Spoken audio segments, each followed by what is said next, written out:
Eu reparei que quando você o mal dessa régua que é maior que tudo, a aterrissa onde. ¿Qué carajos le pasa a la intro?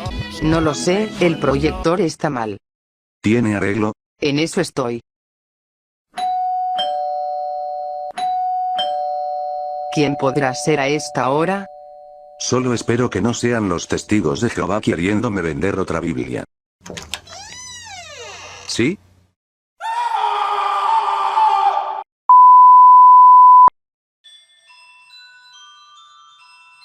Este canal ha sido reclamado por el espíritu del Halloween.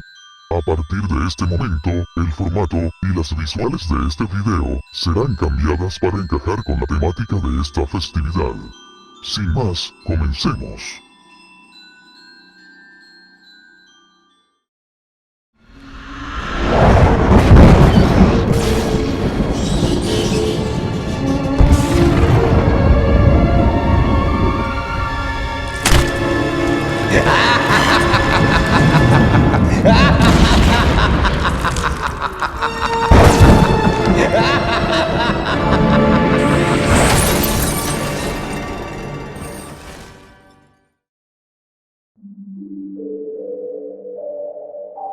Algunos empezaron como una simple imagen para un concurso. Otros se desconoce su procedencia. Pero algo en lo que todos estamos de acuerdo, es que pasaron de dar miedo a dar más miedo.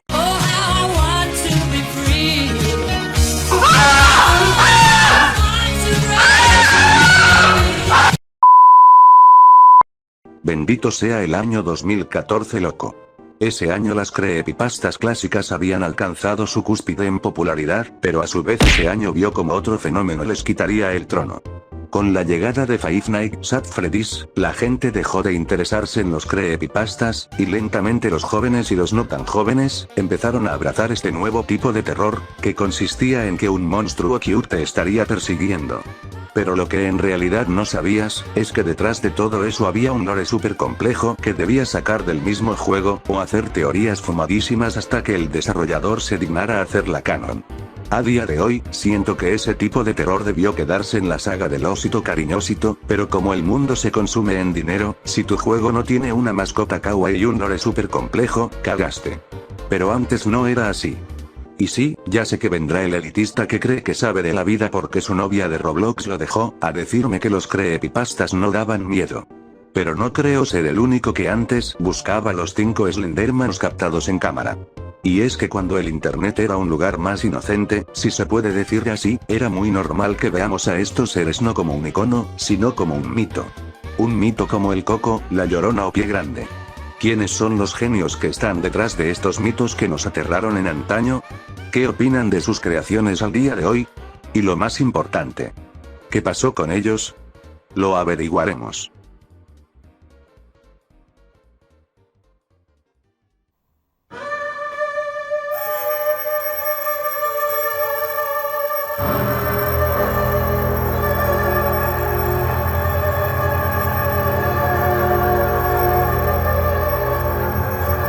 Full por Victor Surge, cuyo verdadero nombre es Erik Knudsen, Slenderman, es quizás el personaje de creepypasta más conocido. Con cientos de juegos, varios supuestos orígenes, webseries muy buenas y de calidad, y una película que llegó muy tarde lastimosamente, es lo primero que se le viene a la cabeza a un internauta cuando escucha la palabra creepypasta.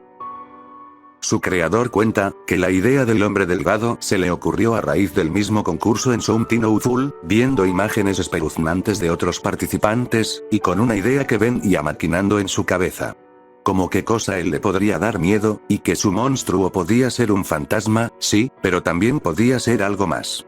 Le encantaba, o mejor dicho, le aterrorizaba la idea de un ser sin inteligencia, que solo funcionaba por instinto, y que no podía saber cuáles eran sus intenciones. Algo más parecido a un tulpa. Incluso mencionó que quiso evocar el sentimiento de terror que le daban fundaciones como la SCP, las cuales ya estaban en alza al momento de la creación de Slenderman. En el podcast de Slender Nation, mencionó que a Slenderman lo veía como un ser territorial, pero no como lo puede ser un animal salvaje como un puma, sino más bien a un nivel cuántico, metafórico. Que le molesta cuando estás en un lugar apartado, o cuando piensas en él. Eric jamás esperó que unas simples imágenes retocadas tendrían tanto impacto. Y de hecho, él cree que los causantes de la masividad del hombre delgado son los chicos de Marvel Hornets. En este apartado puede que tenga algo de razón, y es que ellos inventaron varias características que ahora tenemos asimiladas del personaje, como el hecho de provocar estática e interferencia en los aparatos electrónicos, su famoso símbolo del círculo con la X, la tendencia de enloquecer a sus víctimas, y lo más importante, los proxies. Cabe recalcar el lazo de Eric con los chicos del canal antes mencionado, de hecho en el año 2013, escribió la historia del videojuego Slender The Arrival, o la llegada de Slenderman en español junto a ellos. En 2018 pasó a escribir la historia de la primera adaptación cinematográfica importante de su personaje, titulada respectivamente Slenderman. Es de hecho en los comentarios de la película, donde por fin podemos ver cómo es. Aunque un detalle triste de todo esto, es que dejó de tener los derechos de explotación del personaje, siendo comprados por Mythology Pictures para hacer la horrible película del 2018.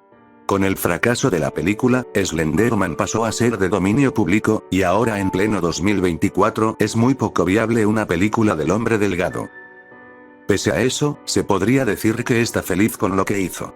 Después de todo es el único que pudo llevar su creepypasta del internet al cine. Con resultados funestos eso sí, pero por lo menos lo hizo. Actualmente se encuentra felizmente casado viviendo en el estado de Florida, y si bien no es muy activo en las redes, cuenta con una cuenta de Instagram y DeviantArt por si tienen curiosidad.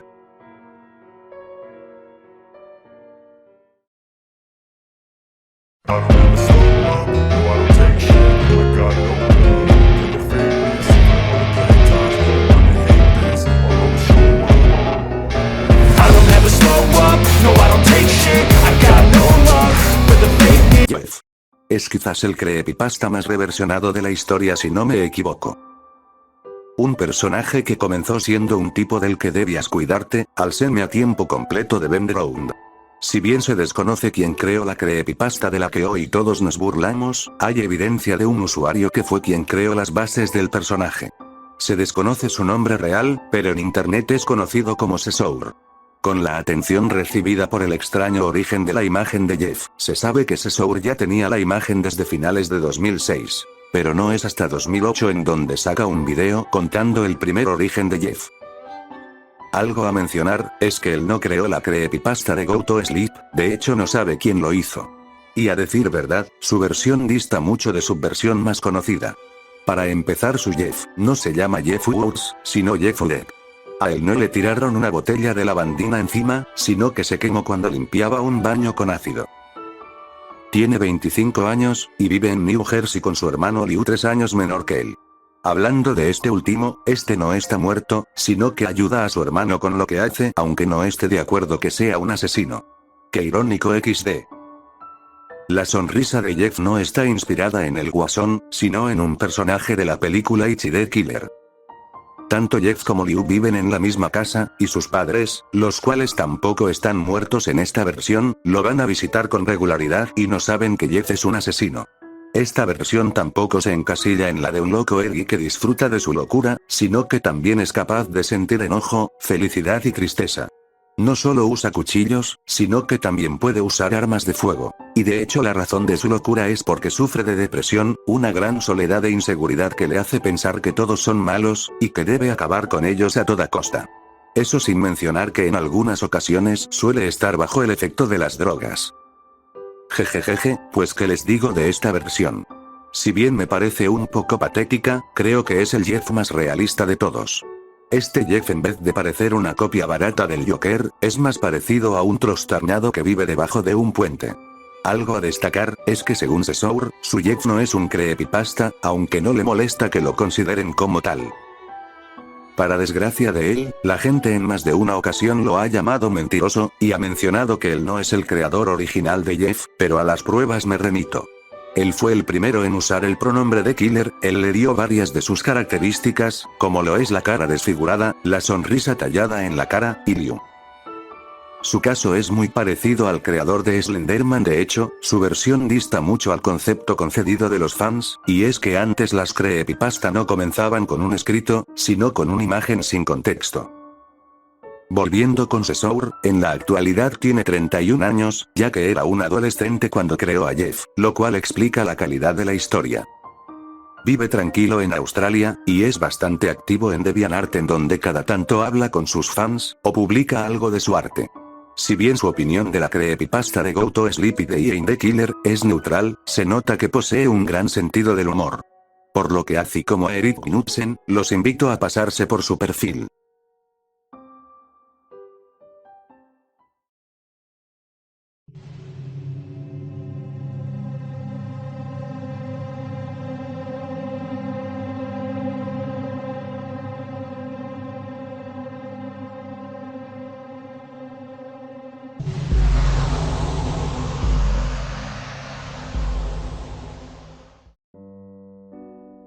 Siempre he creído que Yellow Jack es una creepypasta infravalorada. Su historia no envejeció tan mal, y ciertamente el personaje es bastante interesante. Pero del Big Tree, siempre fue el que menos destacó.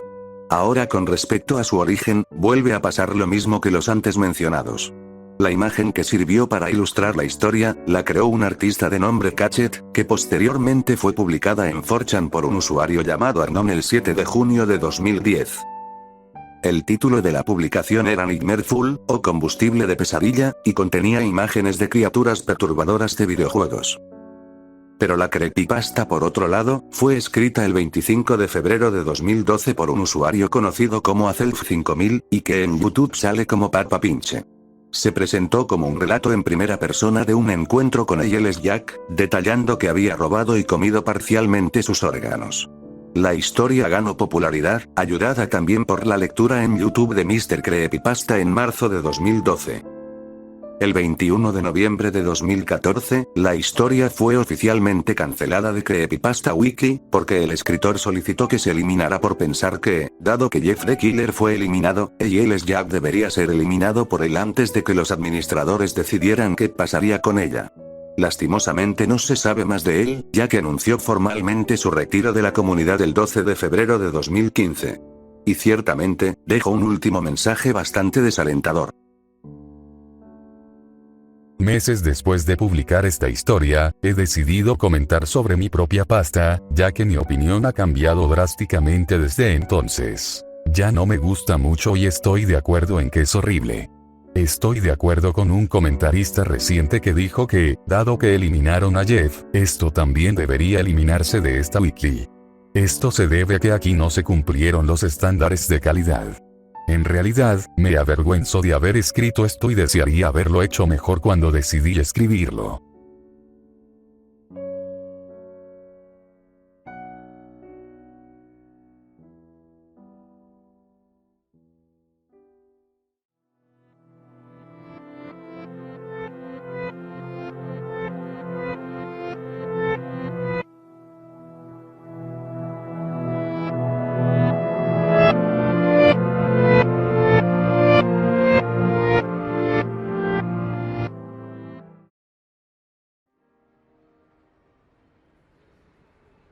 Jay Usabel, cuyo verdadero nombre es Alexander Holla, es un comentarista y youtuber estadounidense.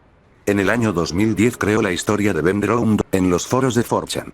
Publicó una serie de mensajes inquietantes en los que narraba su experiencia con una copia de The Legend of Zelda, Majora Mask que había adquirido a través de eBay.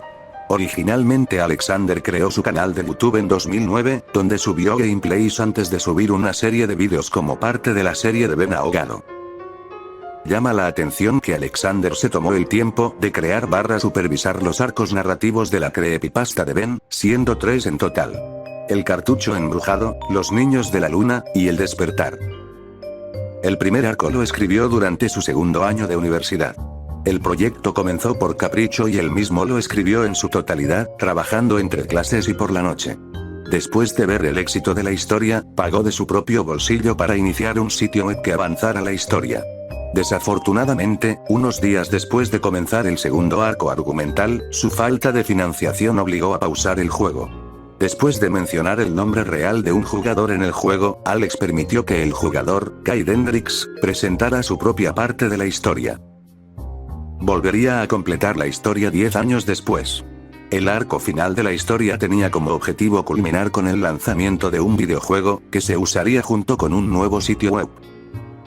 El 17 de marzo de 2020, Banderound continuó oficialmente. El 20 de marzo, inició un Patreon para el proyecto, pensado como un bote de propinas para aquellos que disfrutan de su trabajo y quieren apoyarlo. Más tarde, se utilizó en el juego para votar debido a su seguridad frente a influencias externas. Finalmente, Banderound concluyó el 31 de octubre, con una duración total de poco más de 10 años. Sin lugar a dudas llama la atención que se haya tomado el tiempo de terminar su historia, demostrando que sí sentía cariño por su trabajo. ¿Y qué más se puede decir de este creador? En la actualidad tiene 34 años, y se graduó de Administración de Empresas. Sigue activo en Twitter, en donde hasta incluso podemos ver cómo se ve en la actualidad. Además de que por lo visto se casó, y ahora se encuentra tranquilo pasando sus días en la playa. En definitiva, todo un chat.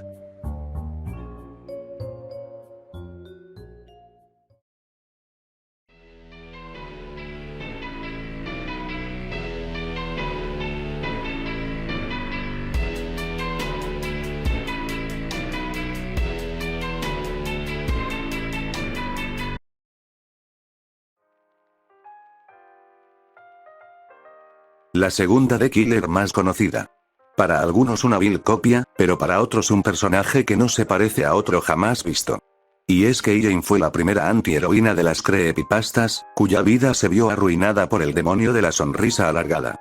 En cuanto a su origen, a comparación de Jeff, sucede algo muy curioso y es que no hay una Elaine, sino dos.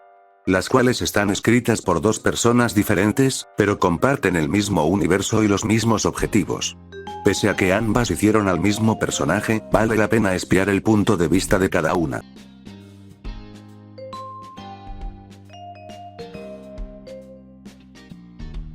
Una usuaria de nombre Fear of the Black Wolf, fue quien creó la primera versión de Elaine, la cual se apellida Richardson. Comenzó siendo un OKS, que para los que no saben, es la abreviatura de Original Character, o personaje original. La creadora, la cual es fan de lo gótico, comentó que básicamente era una versión femenina de Jack el Destripador, a la cual en un principio bautizó como Elaine la Destripadora. Pero que luego de leer la historia de Jeff, sentía que debía haber alguien que le pateara el trasero. Es así que se puso manos a la obra, y creó la historia de Elaine. La cual en esta versión, es una víctima del demonio de la sonrisa alargada. Luego de lo sucedido en la creepypasta Go to Sleep, Jeff irrumpe en la casa de Elaine y asesina a sus padres, dejando a ella y a su hermana menor huérfanas. Debido a que no tenía dinero para mantenerse a ella y a su hermana, empezó a vender su sangre, pero sin darse cuenta estaba formando parte de un experimento gubernamental para capturar a Jeff, del cual la eligieron a ella en particular debido a su sangre, que era muy limpia y compatible para el experimento. En este se le inyectó una sustancia denominada odio líquido, la cual hizo que su piel se pusiera de color blanco, y su cabello y ojos pasaran a ser totalmente negros, pero a cambio obtuvo un incremento en sus capacidades junto a otras habilidades inimaginables para un ser humano. Como lo oyen, la primera versión de Elaine no se ve así porque use una máscara, sino porque literal su piel es blanca, debido a la mutación que le provocó el odio líquido. Admito que yo me había acostumbrado a la Elaine de la máscara, pero ese giro hacia lo científico no está nada mal. ¿Pero qué hay de la otra versión?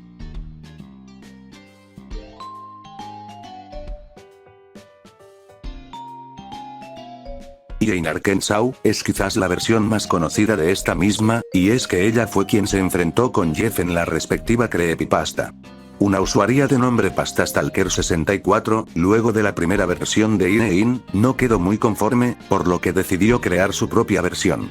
En cierto sentido, su historia es parecida a la de la primera, pero en este caso Elaine no tiene hermana y luego que Jeff matase a sus padres, procede a quemarle la cara con lavandina para supuestamente hacerla igual que a él. Pero por obvios motivos todo sale mal, y Elaine termina con quemaduras de gravedad, calva y con la cordura hecha añicos. Luego en el hospital, Elaine se logra salvar de su accidente, parecía que no podía irle peor, pero entonces se encuentra una caja con un regalo. Esa caja contenía un cuchillo, una peluca negra y su característica máscara blanca, la cual le fue dada por el mismo Jeff. A partir de ese momento, Elaine juraría venganza y no se detendría hasta detener las matanzas de Jeff the Killer. Ahora con respecto a qué pasó con ellas. En un punto del 2017 hablaron en privado y llegaron a un acuerdo en que ambas Iain existirían. Si bien de poco en poco la primera Iain está empezando a ser conocida, la segunda está siendo blanco de críticas por no ser original y por albergar algunas incoherencias, más que nada en la creepypasta de Jeff vs Iain. Y es que si no tienen memoria a corto plazo, sabrán que en esta creepypasta Iain y Jeff hacen el sin respeto. Lo cual está mal por donde lo veas. No solo porque se supone que es un asesino desalmado y su víctima, sino porque a palabras de la creadora de esta versión, Iain es lesbiana. Pero bueno. Para ese tiempo las creepypastas ya iban en declive, así que se entiende hasta cierto punto. Fear of the Black Wolf sigue activa en DeviantArt ahora bajo el nombre de Madame Black Wolf por si quieren seguirla. En cuanto a Pasta Stalker 64, en un tiempo tuvo Instagram y DeviantArt, pero luego de una búsqueda exhaustiva, no pude encontrarla más. No sé si esto es porque borró sus redes, o la hackearon. Sea como sea, esperemos que esté bien.